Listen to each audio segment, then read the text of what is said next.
The sky was dark, painted with smoke and fire. The battlefield was quiet now. No more gunshots, no more screams. Only the wind moved, brushing over broken machines and lifeless bodies.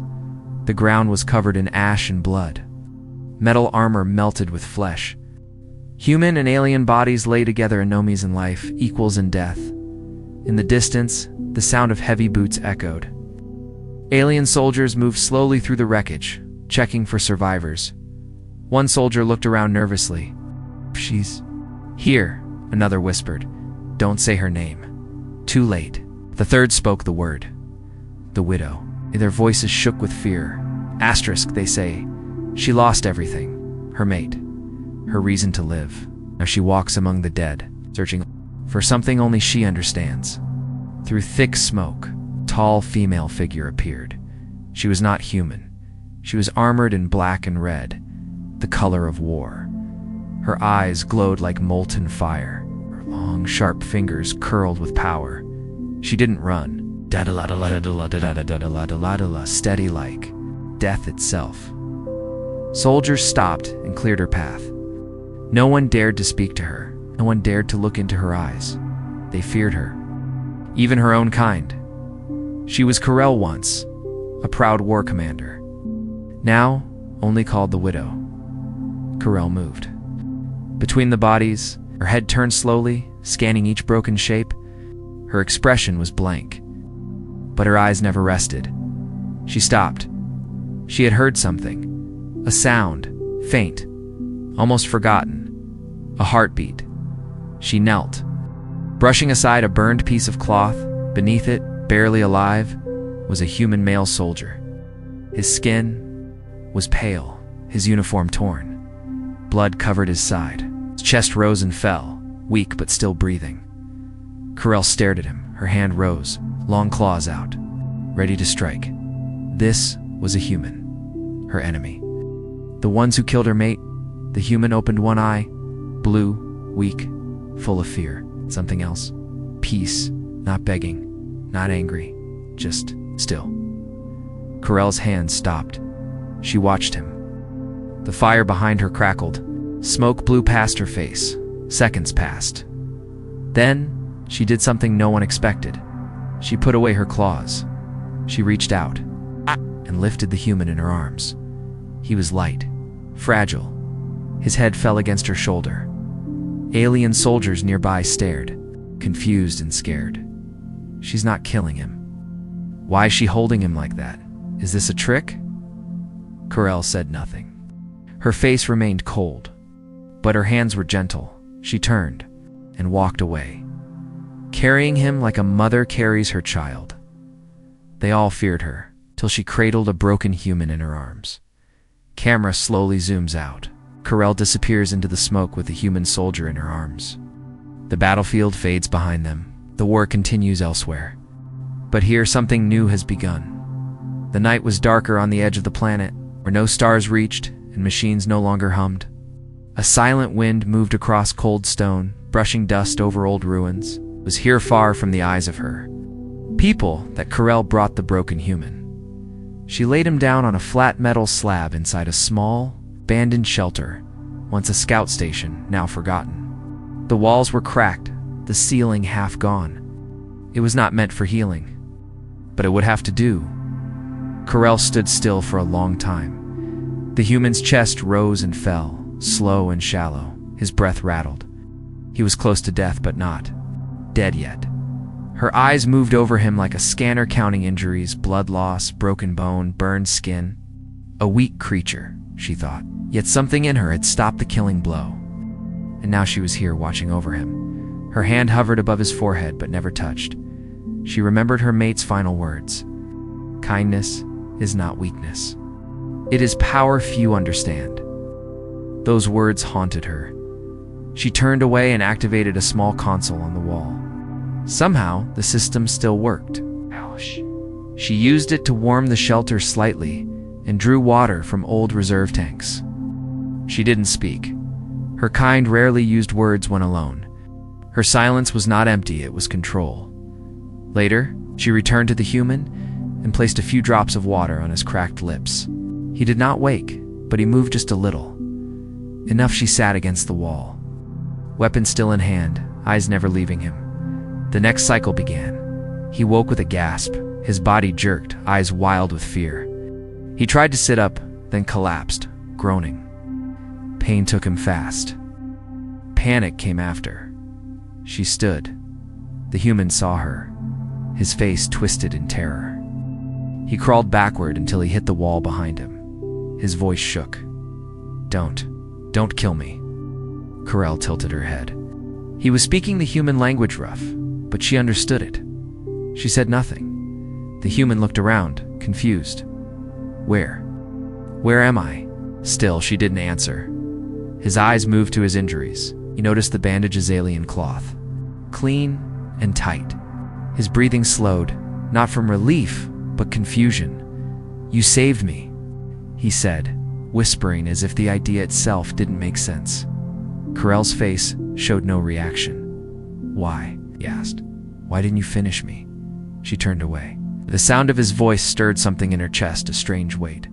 Unfamiliar and unwanted. The human coughed hard. Blood came out. He leaned forward, weak. "I'm Eli," he said. "Private. Eli Carter, Earth Infantry." She paused. He noticed. "Do you understand me?" Corel glanced at him. Eli's face softened, just a little. "You're not like the others," he said. "The ones who burned the camp. You had me, you could have." He looked down, ashamed. "You could have killed me." Corel moved. "To the console again?" She pressed a button, and a soft blue light spread across the room, sterile medical. From a small drawer, she pulled out a silver injector. She knelt beside Eli, and without a word pressed it gently into his neck. The medicine hissed. He flinched, but didn't resist. Moments later, the pain dulled in his eyes. He breathed deeper. "Thank you," he whispered. Corel rose again. "You have a name?" he asked quietly. She didn't answer. Silence returned. Outside, the wind howled, dust rising into the air like ghosts. But inside, something was shifting, not in the walls, not in the light in her, in the cold place inside her that had only known grief. Since her mate was taken by fire and human bullets, she glanced at Eli one more time, then finally spoke, her voice low, quiet but strong. "Rest." One word, Eli. Blinked, surprised, but he nodded. Corel sat down again in the corner, one hand on her weapon, the other clenched in her lap. Outside, far across the land, the alien high command was already speaking her name, wondering what she had done. Lanning, what they might do about it.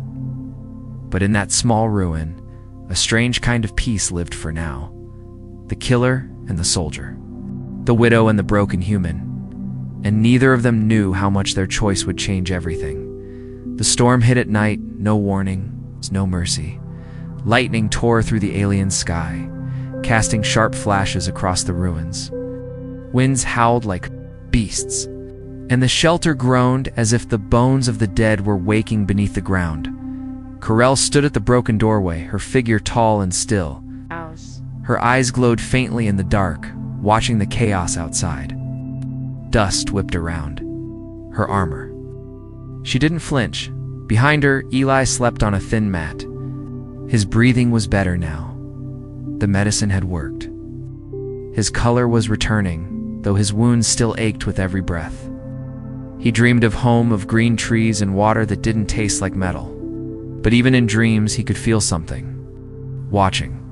Suddenly, Corel's head turned. She heard it, footsteps, not human, not hers. She moved fast, silent, deadly, like a shadow cut loose from the night. She crouched beside Eli and placed a hand over his mouth gently, then tapped his shoulder. His eyes snapped open, and for a second, panic returned. But when he saw her eyes, not cruel, not cold, just focused, he calmed. She raised 2 fingers, then pointed to the wall. 2 intruders. Close. He nodded slowly. They stayed still, listening. Outside. Whispers in a different language. Harsh. Metallic. Familiar to Corel. Her. People. The soldiers moved into the shelter with rifles drawn and visors glowing. Their armor bore the mark of the elite scouts from the command. Silent hunters. Corell didn't breathe. Eli's heart pounded so loud, he was sure they could hear it. One of the soldiers stopped. He looked down at the floor at the feint marks Corell had made while dragging Eli inside days ago. Turned to his partner. Someone's been here. The second nodded, scanned for heat. Corell made a choice. She stood, right in front of them, no fear. Both soldiers snapped their weapons up, but then froze. Widow. Their voices shook. One took a step back. You're alive. He said you went rogue. Corell said nothing.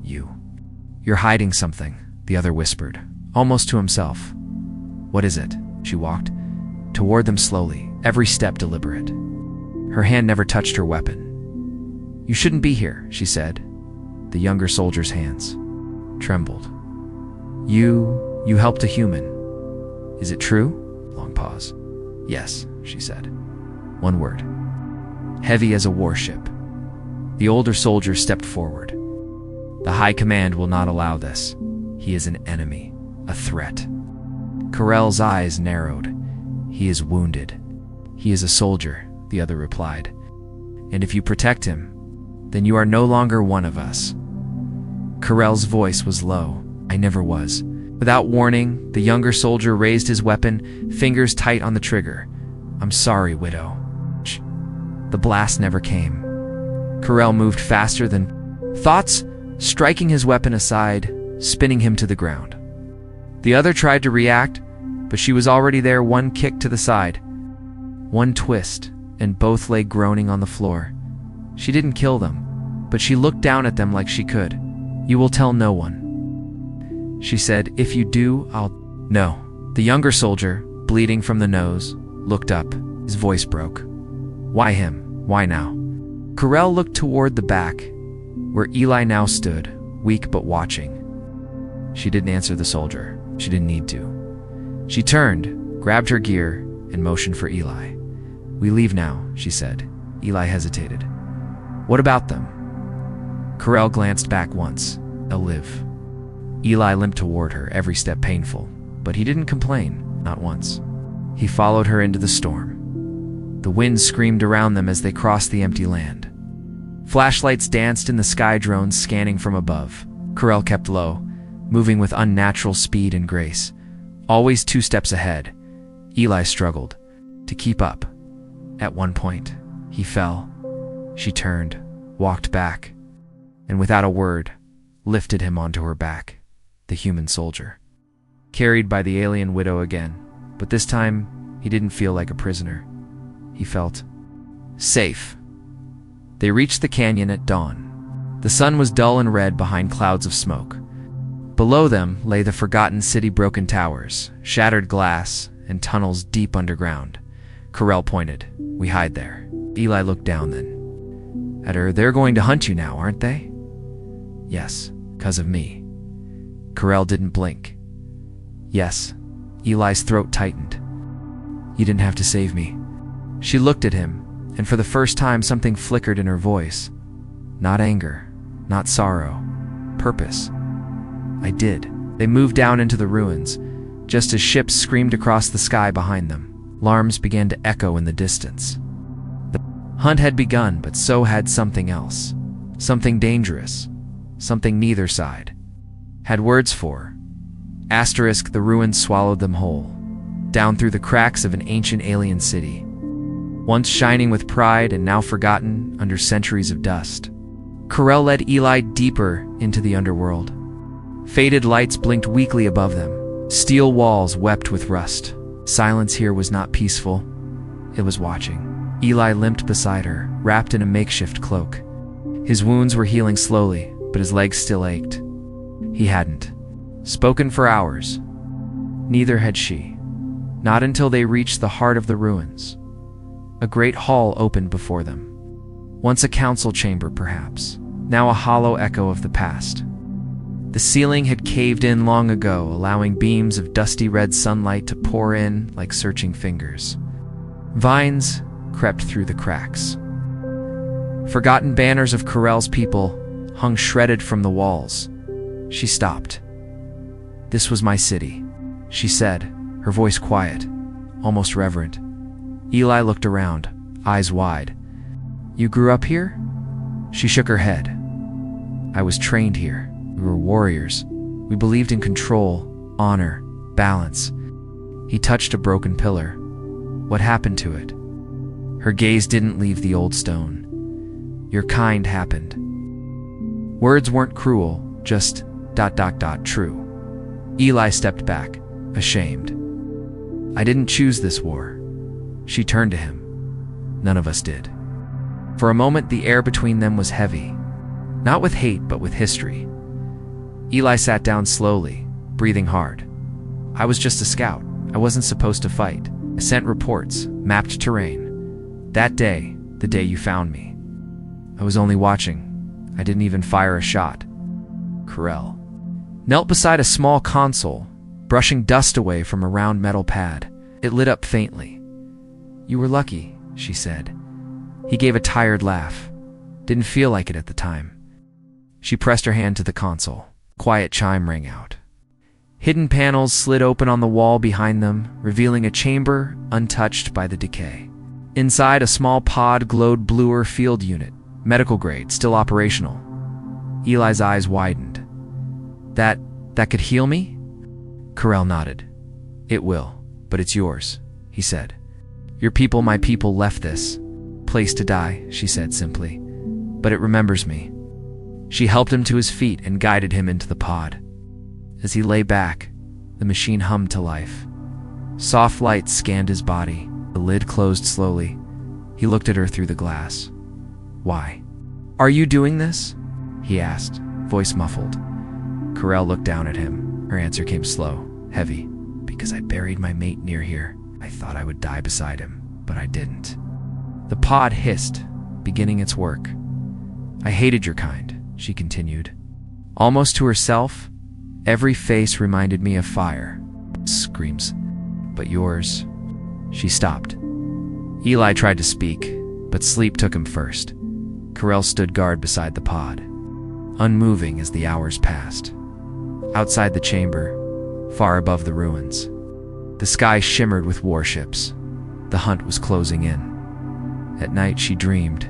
She stood on a mountain of metal, holding her mate's hand. His eyes were calm, his voice soft. "You still see enemies? But I see bridges. Bridges burn," she whispered. "Only if no one crosses them." She reached for him. He turned to Ashdod. She woke with a start, hand clenched around nothing. And then she heard it. A sound from above. Boots? Not hers. Not Eli's. She was on her feet in seconds. She moved through the broken halls like a ghost, weapons drawn. Light footsteps echoed. 3, maybe 4. Not alien. Not her kind. Humans? A recon team. They had tracked something, probably a weak life signal, maybe a forgotten device. But they had no idea who they were walking toward. She found them in the upper hall, 5 soldiers in worn armor, scanning the ruins with flashlights. Their voices were low, tense.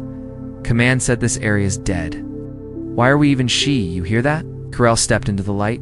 They froze. One soldier raised a gun. "Contact." Before anyone fired, she spoke. "Lower it," she said in perfect English. Confusion rippled through them. "You speak?" She raised a hand. "The man you're looking for. He's alive." They looked at each other. She continued. "He's one of yours." Private Eli Carter. Gasps. One whispered, "He's dead." Corell took a step forward. Not anymore. A long silence. Then a voice crackled in one of the soldiers' earpieces. "Recon team, report. What's your status?" The soldier stared at Corell. His hand hovered over the radio.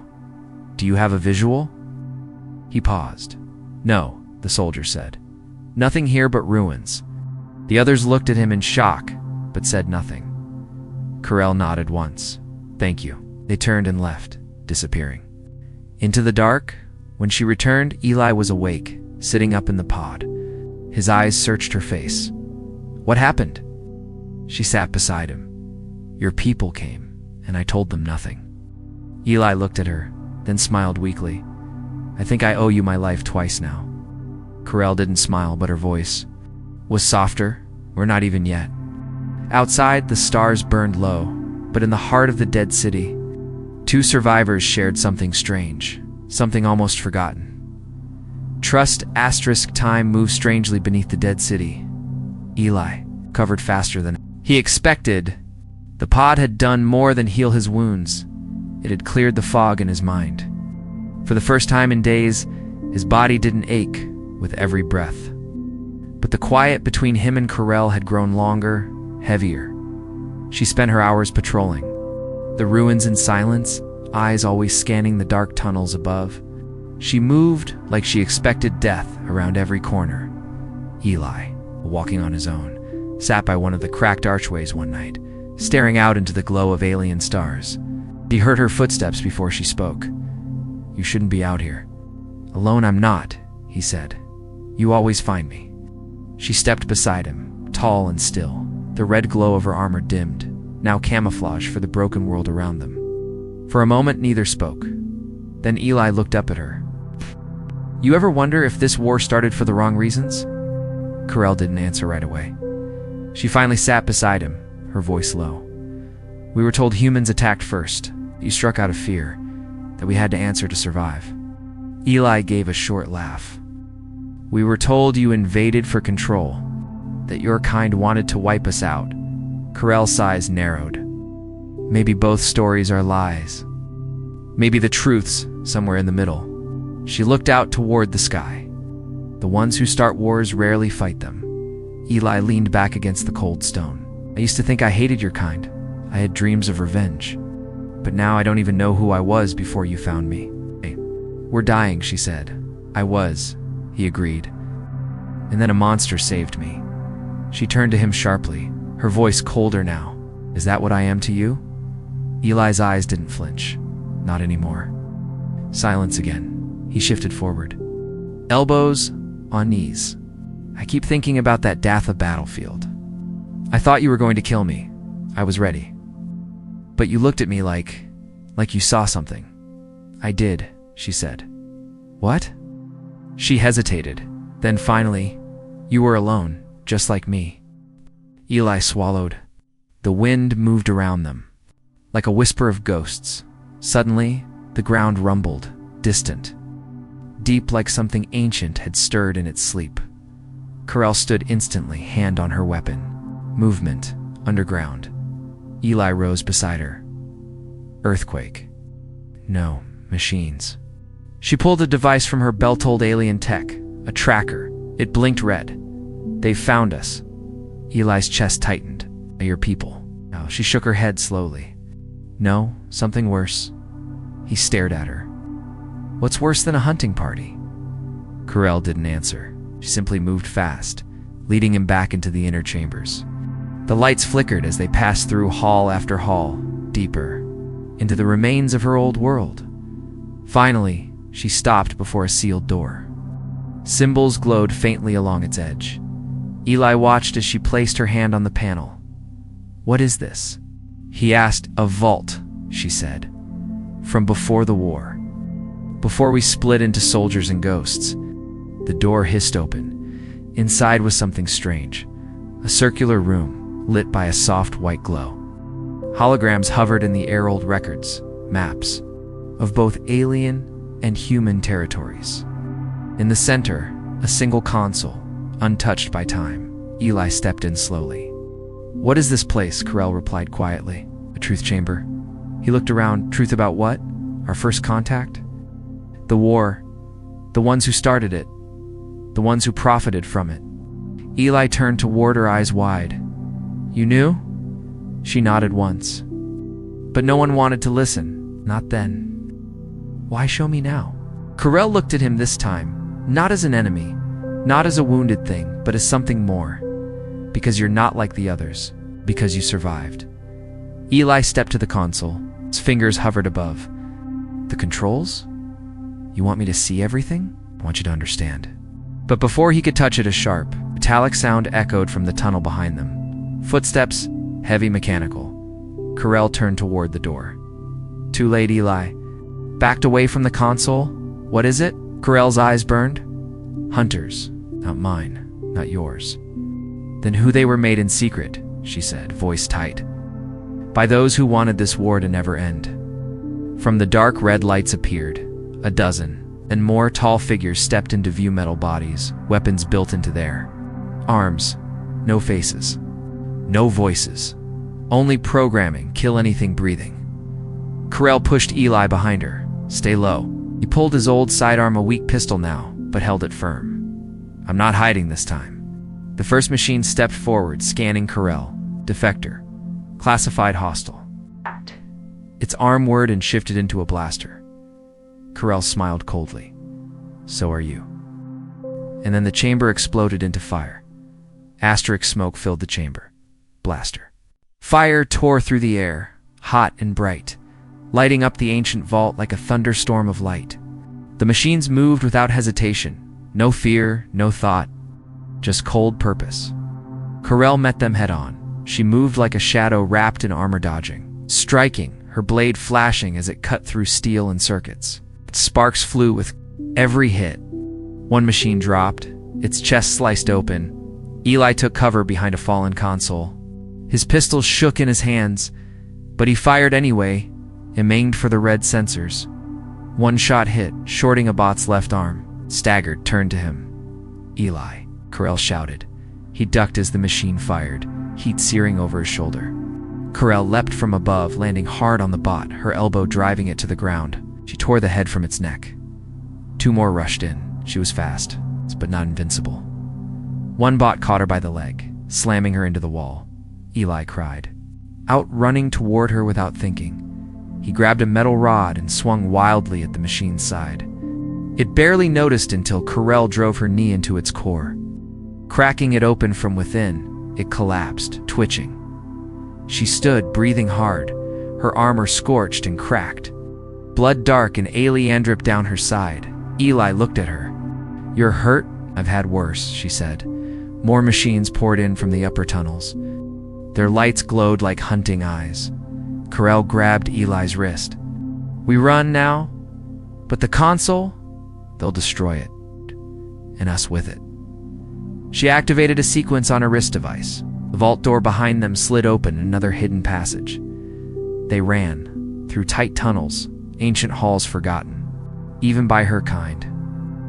Echoes of battle chased them, metal claws clanging, sparks hissing through broken pipes. Finally, they emerged into a vast underground transport chamber.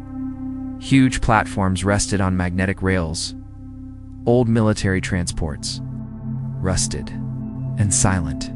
Carell sprinted to the nearest one, forcing open a side hatch. She shoved Eli inside and followed, sealing the hatch as the machines stormed the corridor behind them. A moment of silence, then pounding on the door. Carell activated the transport. The rail lit up. The platform launched forward, shaking hard as it roared into motion, cutting through tunnels long abandoned. Leaving the death machines behind, Eli collapsed against the wall, heart racing. That was close, Carell nodded. Too close. He looked at her, her face pale, eyes strained. You're bleeding more. I'll survive. You always say that. She didn't answer. Instead, she pulled something from her belt, a small black cube. Eli raised an eyebrow. That, a backup, she said, part of the truth chamber's data. Before they arrived, I transferred what I could. You mean you still have the records? She nodded. Eli exhaled, relieved. Then we can show the truth. Carell's eyes hardened. If anyone's left to listen. They rode in silence for a long while. The transport slowed as it neared a broken sector. Lights flickered. The tunnel ahead had collapsed. She stopped the transport just in time. They climbed out and continued on foot through broken paths, tight maintenance shafts, and collapsed ruins. The surface was still far above hours past. At last, they reached a chamber that opened into a massive vent shaft, one that led to the outside world. Wind howled through it. Carell looked up. We climbed from here, Eli groaned, staring at the endless ladder. This is payback, isn't it? She actually smiled. Maybe. They climbed in silence, step after step, exhausted, filthy, bruised, but alive. As they neared the top, Eli looked down at her. Allah, Garrow, back there, when I almost got hit. Why did you shield me? She paused, then said quietly, because I didn't want to lose you. He didn't speak for a while. Finally, he said, You're not the monster they say you are. I was, she whispered, for a long time, and now. She looked up at the light above. Now I'm something else. They reached the surface as the alien sun rose, casting red and gold across the broken plains. The world had changed. Fires burned on the horizon. Skyships moved in formation, preparing for war. And in the far distance, the black banners of both alien and human forces stood opposite sides. Waiting for the final spark, Eli stood beside her. What now? Carell held the cube tightly. Now we give them the truth. And if they don't want it, then we give them a choice. She turned to him. Will you stand with me, Eli Carter? He didn't hesitate. Always. Behind them, the wind carried the scent of smoke and something else. Hope. The final day came with no warning, only a sky full of ships. From the alien fleet, dark warcraft hovered like blades. Engines howled like thunder, casting shadows over the broken lands. On the human side, drop pods slammed into the dirt, soldiers lining up with rifles aimed forward. Between the two forces, a dead valley waited, once a city, now a grave, and in the center of it all walked her single quoter, once feared as the Widow of Shadows. Once hated by all sides, but now armor cracked, cloak torn eyes, steady she walked with purpose. Beside her, Eli Carter matched her pace, carrying no weapon, only a small glowing cube in his hands. From a distance, both armies watched. They did. Not fire, not yet, because everyone had heard the rumors that the Widow had spared a human, that a soldier thought dead walked at her side, that something had changed, and then her voice echoed not through speakers, not through a broadcast, but through the ancient command network that connected the alien war fleet. This is Carell, daughter of the Fifth Sky, former warlord of Housecore. I bring with me a truth long buried. We were made to hate, trained to kill, lied to by those who profited from our fire. But I have walked among the ashes and found something still worth saving. Eli stepped forward. With shaking hands, he placed the cube into a tall metal transmitter dug from the ruins. It glowed blue, then it hummed. Projection shot into the air, images flickered. In the sky, like memories made of light, old war room recordings. Meetings between human and alien elites. Silent deals. Manufactured fear. Orders to initiate conflict based on false threats. Behind it all, companies, leaders, nameless figures who never fought, only fed. Gasps rippled through the ranks on both sides, anger, confusion, then silence. We were never enemies, Carell continued. We were tools, but no more. The human command post crackled, a voice cold and commanding. Eli Carter. Stand down. You are committing treason. Eli lifted the mic, hands steady. No, sir. I'm finally doing my job. The alien fleet responded next. Carell, you have broken oath and blood. Surrender, and we may spare your life. She looked to the sky, eyes blazing. You already took it. And then the machines returned. From below, it's like insects crawling from the cracks of the world, came the hunters, the mindless bots that had nearly killed them in the vault. Hundreds, maybe more. No, one had called them. They came for one reason. To silence the truth, they moved without flag or mercy, firing on both armies. Alien and human alike. Screams broke the silence. Explosions lit up the sky. Soldiers ran, fought, died, unsure who the enemy was now. Carell turned to Eli. We hold the line. He nodded. Together, they rushed into battle, not as alien and human, but as survivors. Carell moved like fire, her blade a flash of vengeance and justice. Eli moved behind her, blasting weak points, dragging wounded soldiers from both sides to cover. A human commander fell. An alien major helped him up. In the chaos, the truth had broken the lines. Enemies became allies, because now the real enemy stood before them, cold metal and without a soul. A final machine, massive, more advanced, a prototype crashed down. Like a meteor, spotted Corell and Eli. Targets identified. Eliminate. It raised its arm, charging a cannon. Corell pushed Eli aside. The blast hit her full in the chest. Eli screamed. No, she staggered, smoke rising from her armor, and dropped to one knee. The machine stepped closer, but it didn't see what she still held, her family crest. Ancient and encoded with an override command, with her last strength, Corell activated it.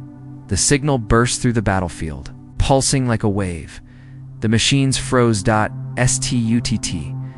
then collapsed one by one like puppets with cut strings. Silence. Smoke drifted across the broken valley. Eli crawled to her side, grabbing her hand. She smiled weakly. You see, Eli Carter? Not all monsters burn. He held her tighter. Don't leave. Please. Her fingers gripped his. I think I've already left. The day I spared you. Tears streamed down his face. You're not a monster. You're the bravest person I've ever met. Corell closed her eyes. I just wanted the killing to stop. And then her body went still. The wind blew. Above, the two armies stood in shock, but no one raised a weapon. No orders were shouted. Because in that moment, they understood. One voice. One action. One. Truth had shattered everything. And from that silence, peace began. 1 year later, a statue stood in the rebuilt city. A tall figure, alien and proud, carved from silver and stone. At her side, a human soldier hand resting over hers. Lo, the words. She cradled a broken human in her arms and saved us all. Children played nearby. Soldiers stood watch, not with weapons, but with memories. And Eli Carter, now a teacher, told the story again every day. Not of war, but of her, the widow they all feared, till she chose to become something greater. A protector, a peacemaker, a bridge. The end. Thank you for letting me build this journey with you, Asterisk.